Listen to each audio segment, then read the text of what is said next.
Bonjour Martine. Alors vous êtes élue d'un petit village corse, mais qui est un très grand port, puisque vous êtes également responsable du port en tant qu'élu, qui s'appelle Maginaio.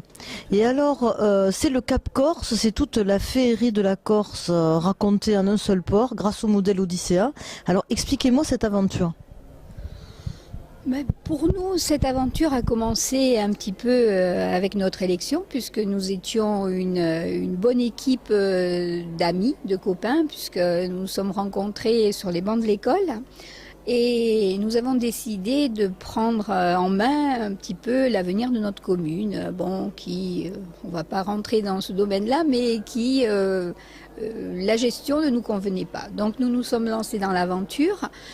Et nous avons utilisé, bien sûr, les outils que nous avions, en l'occurrence le port de Maginade, qui a été créé en 1974 et qui a quand même 600 anneaux et qui est équipé pour la grande plaisance. Nous avons donc un outil performant, économiquement performant, avec des salariés à l'écoute et impliqués.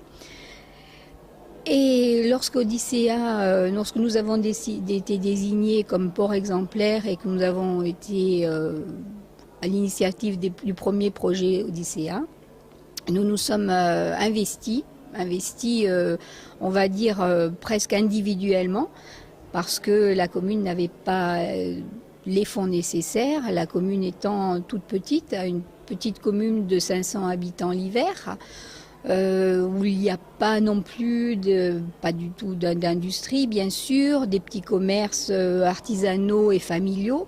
Donc on ne pouvait pas compter financièrement sur cet apport.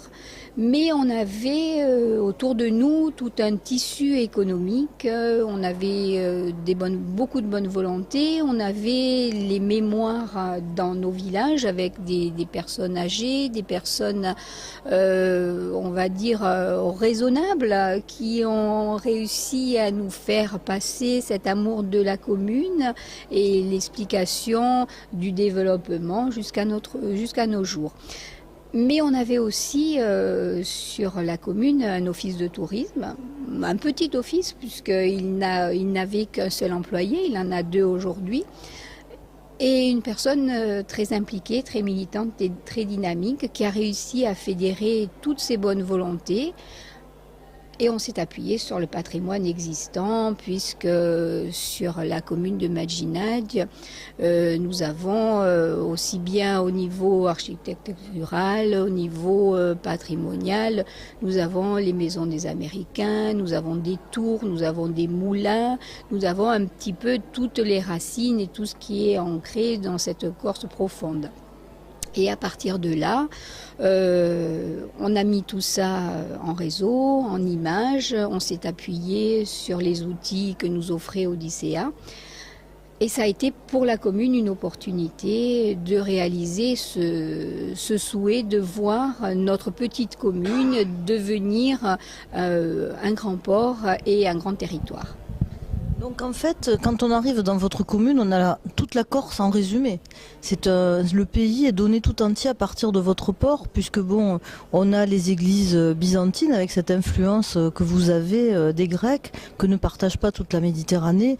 On a des vins extraordinaires. J'ai moi-même un souvenir ému à Patrimoine, donc qui est un vin somptueux qui vient du Cap Corse. Il y a évidemment le fromage, j'imagine, le brooch qui est donné par les brebis. Et donc la Corse, c'est un résumé de Méditerranée, c'est une île magnifique, c'est une île montagne. Donc les ports ouvrent forcément sur l'arrière-pays.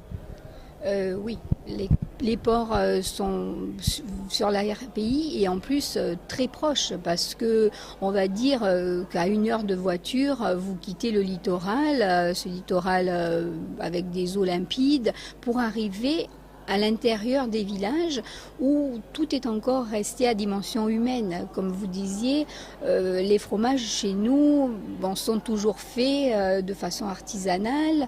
Leur production reste modeste, mais par contre la qualité est irréprochable. Vous arrivez à avoir des produits, des saveurs comme il y a 50 ans. Nous avons fait justement pour lancer le port au sein du projet Odyssea, nous avions fait un repas dans la commune de Rogliane, parce que la commune de Rogliane se trouve donc à 5 km du port et de la mer. Et nous avions là voulu avoir la volonté et la fierté de présenter tout un repas uniquement basé sur les produits du Cap Corse et de la Corse. Et vous aviez aussi bien la charcuterie, les fromages, le ficadé, le sec, le fiadone, le miel, les confitures. Tout ça fait à petite dose la farine de châtaigne, puisqu'il y a des voilà, la castagniche n'est pas loin, et en même temps, à petites unités, dans le Cap Corse, il y a aussi ce moulin qui est toujours, dont la roue est toujours brassée avec la rivière, avec l'eau qui arrive. Et ça, c'est ce côté humain, et ce côté, c'est à petite dimension. Voilà. Et nous, nous avons la volonté de baser notre action sur la qualité et pas sur la quantité. Voilà. Parlez-moi de la langue corse, qui est quand même vivante, hein, qui est une langue qu'on entend dans les villages. Alors, est-ce que quand moi j'arrive, je mets un bateau dans le port, et est-ce que je vais entendre cette langue ? Oui, bien sûr, vous allez l'entendre de suite, puisque aussi bien les salariés qui sont sur le port, lorsqu'ils parlent entre eux, systématiquement s'expriment en langue corse. C'est pas vraiment, c'est pas tout le temps que vous allez l'entendre, mais si vous prenez le temps de rester un petit peu chez nous, de nous écouter ou de tisser des liens, automatiquement on va vous parler corse, parce qu'il y a des expressions spontanées qui vont arriver. C'est aussi quand on s'énerve un petit peu. Parce que bon, ça nous arrive, hein, quand on s'énerve un petit peu, automatiquement, ça ressort, on s'exprime comme ça. Et puis, c'est très festif aussi. Alors, il y a ces deux côtés. Quand on est un petit peu énervé, angoissé, ça va ressortir en expression. Mais quand c'est festif, quand on va se retrouver en famille ou entre amis, automatiquement, au cours d'un repas, il va y avoir quelqu'un qui va prendre une guitare et qui va fredonner, qui va nous chanter jusqu'aux polyphonies, jusqu'au padier, avec la main sur les oreilles, et vous allez finir une soirée de cette façon. Je crois que c'est ce qu'on appelle un peuple, le peuple corse. Voilà. Et un peuple méditerranéen. Et vous allez me faire pleurer, vous savez, je suis très émue parce que j'ai l'impression que vous me parlez de mon pays.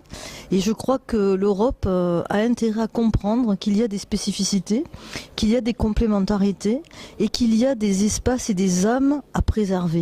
Et je crois que ce que vous venez de nous expliquer, c'est que l'âme corse, elle est vivante. Il faut surtout pas laisser les Lucchesi, les Pinsuti et les autres la prendre à revers et la nier parce qu'elle est très très belle. Tout à fait. Nous ne voulons pas être différents, mais nous avons l'ambition de cultiver nos spécificités, bien sûr, en allant vers l'autre, mais tout en nous faisant respecter, on va dire, dans le sens large du terme. Parce que la Corse est un pays accueillant, ouvert, mais qui a envie de mettre en avant sa différence et sa chaleur de vivre. Voilà. Je crois que vous la mettez en avant magnifiquement et je vous remercie beaucoup, Martine.